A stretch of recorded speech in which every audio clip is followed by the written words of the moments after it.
As the sun dipped below the horizon, casting long shadows across the rugged landscape of the Utah mountains, I settled into my new home, still adjusting to the solitude of my surroundings. Little did I know that solitude was about to be shattered by an encounter of mythical proportions. It was a crisp evening, the air tinged with the scent of pine and earth, when I first heard the strange noises emanating from the thick bushes by my shed. At first, I dismissed it as the rustling of the wind through the trees or perhaps a curious animal scavenging for food. But as the noises grew louder and more erratic, my curiosity turned to apprehension. Heart pounding in my chest, I hesitated for a moment before grabbing the only items within reach: a half-empty bottle of alcohol, a small bag of pot I had stashed away for special occasions, and a handful of Advil. Armed with this unconventional arsenal, I steeled myself and cautiously approached the source of the commotion. The bushes rustled and shook with an intensity that sent shivers down my spine. With each step closer, my pulse quickened until finally, I reached the edge of the foliage and peered into the darkness beyond. And there, illuminated by the dim glow of the moon, lay Bigfoot. My breath caught in my throat as I took in the sight before me. Towering over me with massive, hairy limbs and deep, soulful eyes, Bigfoot lay sprawled on the ground, his chest rising and falling in labored breaths. It was a sight straight out of a campfire tale, yet here he was, real and in need of help. Without hesitation, I knelt down beside him, offering what little aid I could muster. The alcohol for disinfecting, the pot for pain relief, and the Advil to ease his fever. It was a strange assortment of remedies, but in that moment, it was all I had to offer. And as I tended to Bigfoot's wounds in the dim light of the wilderness, I couldn't help but marvel at the surrealness of the situation. Here I was, a mere mortal, face to face with a creature of legend, brought together by chance and circumstance in the vast expanse of the Utah mountains. Little did I know, this encounter was just the beginning of a wild and unexpected journey that would forever change the course of my life.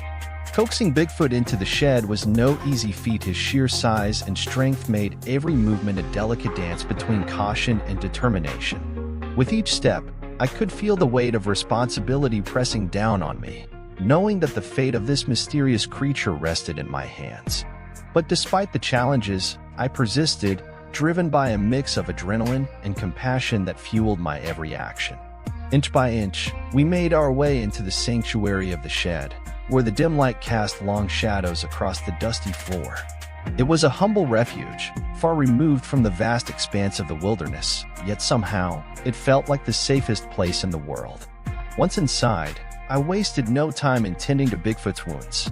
With trembling hands, I carefully cleaned the bullet wound, wincing at the sight of the raw, angry flesh. It was clear that this was no ordinary injury. It was a battle scar, a testament to the dangers lurking in the wild. Days turned into weeks as I struggled to keep Bigfoot comfortable and find ways to aid in his healing. Every moment was a delicate balancing act as I tended to his physical needs while wrestling with my own doubts and fears. Would he ever recover? Would he survive? Desperate for guidance, I turned to the only resource available to me, the internet. With a fervor born of necessity, I scoured articles on wilderness survival and natural remedies, absorbing every scrap of information like a sponge. From poultices made of herbs to makeshift splints fashioned from tree branches, I was willing to try anything if it meant easing Bigfoot's suffering. And as the days stretched into weeks, I watched in awe as Bigfoot's wounds began to heal, his strength slowly returning with each passing day. It was a testament to the power of compassion and determination, a reminder that even in the darkest of times, there is always hope. In the sanctuary of the shed, surrounded by the quiet hum of the wilderness, Bigfoot and I forged a bond that transcended language and species. It was a bond born of adversity, strengthened by shared experiences, and cemented by the simple act of caring for one another. And though our journey was far from over, I knew that as long as we had each other, we could face whatever challenges lay ahead. Together, we would weather the storm, come what may, for in the shelter of the shed, anything was possible. As the days passed, Bigfoot's condition did not improve as quickly as I had hoped. Despite my best efforts and the treatments I administered, his fever persisted, and the wound showed signs of infection. Desperation began to set in, and I knew that I had to try something drastic to alleviate his suffering. In a moment of inspiration, I recalled the medicinal properties attributed to certain plants, particularly marijuana. With trembling hands, I carefully rolled up a joint, infusing it with the potent strains I had stashed away for personal use. As the pungent aroma filled the air, I watched anxiously for any sign of recognition from Bigfoot. To my astonishment, Bigfoot's reaction was immediate. His nostrils flared as he inhaled deeply, a low rumble of contentment vibrating in his chest. It was as if he had been waiting for this moment, eagerly anticipating the relief that only the soothing smoke could provide. With a mixture of hope and trepidation, I extended the joint towards Bigfoot, unsure of how he would react.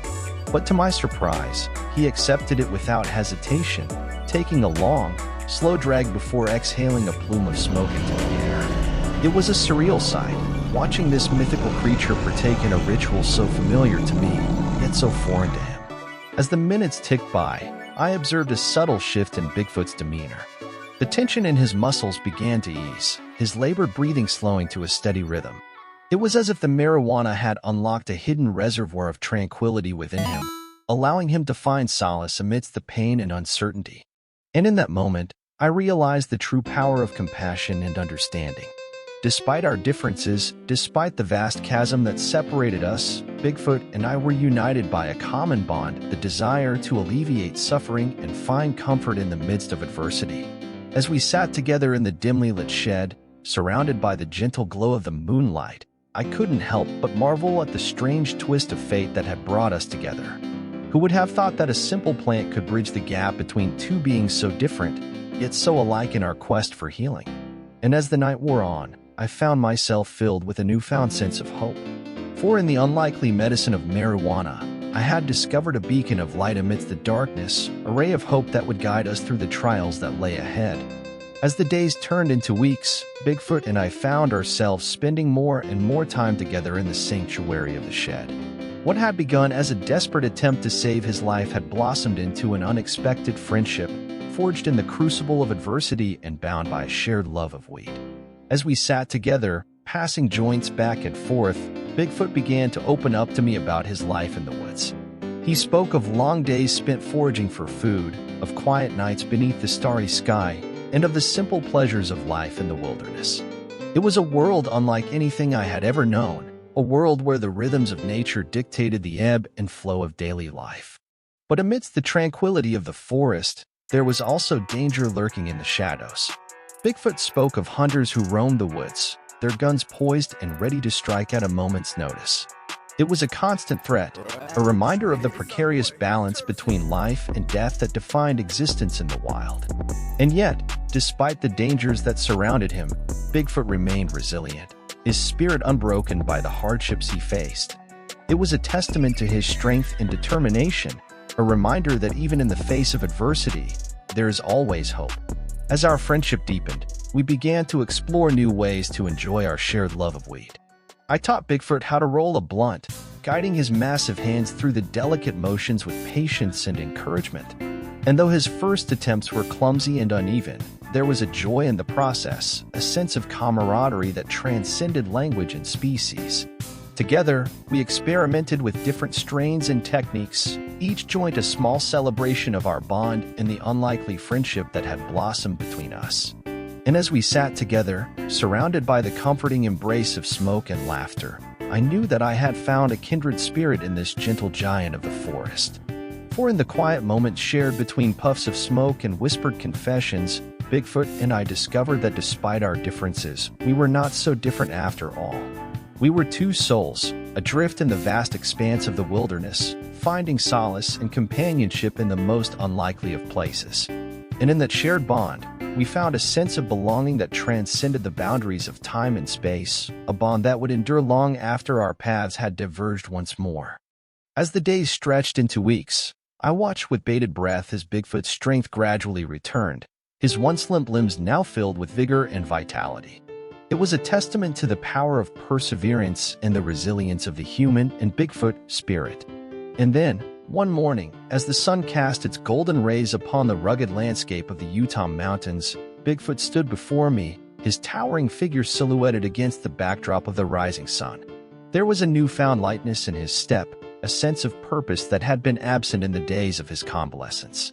With a heartfelt thanks, Bigfoot bid me farewell, his deep, rumbling voice echoing through the stillness of the morning air. It was a bittersweet moment, filled with a sense of pride and accomplishment, yet tinged with the sadness of parting ways with a friend. But as I watched Bigfoot disappear into the wilderness, a smile played at the corners of my lips, for I knew that our bond transcended the confines of time and space. And true to form, Bigfoot proved that his gratitude knew no bounds. 2 weeks later, I awoke to a sight that took my breath away. What I initially mistook for corn on the cob turned out to be large stalks of bud, carefully arranged on the doorstep of the shed. It was a token of appreciation from Bigfoot, a gesture of thanks for the kindness and compassion I had shown him during his time of need. And as I stood there, surrounded by the fragrant aroma of the buds, I couldn't help but marvel at the twists and turns that life had taken. What had started as a chance encounter in the wilderness had blossomed into a tale of friendship, healing, and a shared love of weed. Though our paths may never cross again, I'll always carry with me the memories of the time I spent with Bigfoot in the mountains of Utah. For in those moments of laughter and camaraderie, I discovered the true meaning of compassion and found a friend in the most unlikely of places. And for that, I am eternally grateful. Thanks for listening. Please like, share, and subscribe for more Quantum Dimensionals.